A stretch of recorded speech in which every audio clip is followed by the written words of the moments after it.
வணக்கம், என் பேர் டாக்டர் சுசித்ரா. இன்றைக்கி கமெண்ட் செக்ஷனில் வந்திருக்க சில கேள்விகளுக்கு பதில் சொல்கிறேன். B12 ஊசி போடணும், எவ்வளோ மாதம் போடுறது என்னென்னலாம் கேட்டிருக்காங்க. பொதுவாக உங்களுக்கு B12 குறைச்சலாக இருக்குது அப்படின்னா நான் வாரம் ஒரு முறை 5 போட சொல்லுவேன். அதுக்கப்புறம் மாதத்துக்கு ஒரு தடவை போட சொல்லுவேன், இல்லை 2 மாதத்துக்கு ஒரு தடவை. ஸோ உங்களுக்கு குறைச்சலாக இல்லை, பிரச்சனையே இல்லாமல் தடுக்கிறதுக்காக போடணும் அப்படின்னா நீங்கள் 2 மாதத்துக்கு ஒரு தடவை 3 மாதத்துக்கு ஒரு தடவை போட்டுக்கலாம். அதுதான் நான் பண்ணுறேன். இப்போது வாரம் ஒரு முறையெல்லாம் போடுறதில்ல, ஞாபகம் இருக்கும்போது 2 மாதம் 3 மாதத்துக்கு ஒரு தடவை போட்டுக்கிறேன். அதாவது அந்த மாதிரி போடுறது வாழ்க்கை ஃபுல்லாக போட்டுக்கலாம். 2-3 மாதத்துக்கு ஒரு தடவைனா. வாரத்துக்கு ஒரு தடவை தான் போடுறதா இருந்தால் 5யோடு நிறுத்திக்கோங்க. மருந்தகத்தில் போய் நானே வாங்கிக்கலாமான்னா ஆமாங்க, இதுக்கு பெரிய ப்ரிஸ்கிரிப்ஷன்லாம் தேவையில்லை.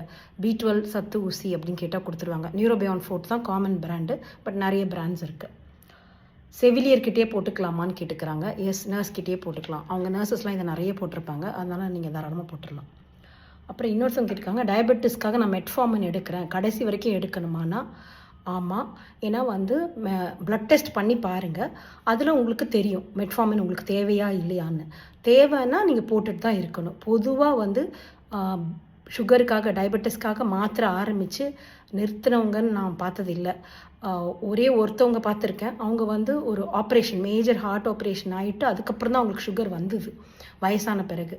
ஸோ அது அந்த சர்ஜரி ஸ்ட்ரெஸ்னால் வந்தது. அவங்களுக்கு மட்டும் கொஞ்சம் வருஷம் கழித்து அது சரியாயிடுச்சு. பட் மற்றபடி டயபெட்டிஸ்னு மாத்திரை ஆரம்பித்தா கடைசி வரைக்கும் போட வேண்டியதாக இருக்கும். ப்ளட் டெஸ்ட் பண்ணி பாருங்கள் உங்களுக்கு டவுட் இருந்ததுன்னா.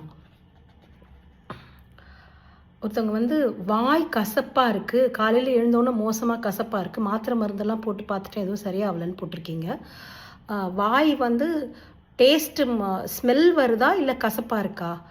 வாய் கசப்பாக இருக்குது, டேஸ்ட் அப்படி இருக்குன்னா காலையில் எழுந்தோன்னா அசிடிட்டினால் இருக்கலாம், அல்சர்னால் இருக்கலாம். அதனால் அந்தளவுக்கு மோசமாக உங்களுக்கு டிஸ்டர்பிங்காக இருக்க அளவுக்கு இருக்குன்னா நான் என்ன சொல்வேன்னா அல்சர் மாத்திரைகள், பேண்டப்ரசோல் இல்லை ஒமிப்ரசோல், காலையில் ஒன்று நைட் ஒன்று, சாப்பிட்றதுக்கு அரை மணி நேரத்துக்கு முன்னாடி தொடர்ந்து ஒரு 5 நாள் இல்லை 7 நாள் போட்டு பாருங்கள் அதில் குறையுதான்னு.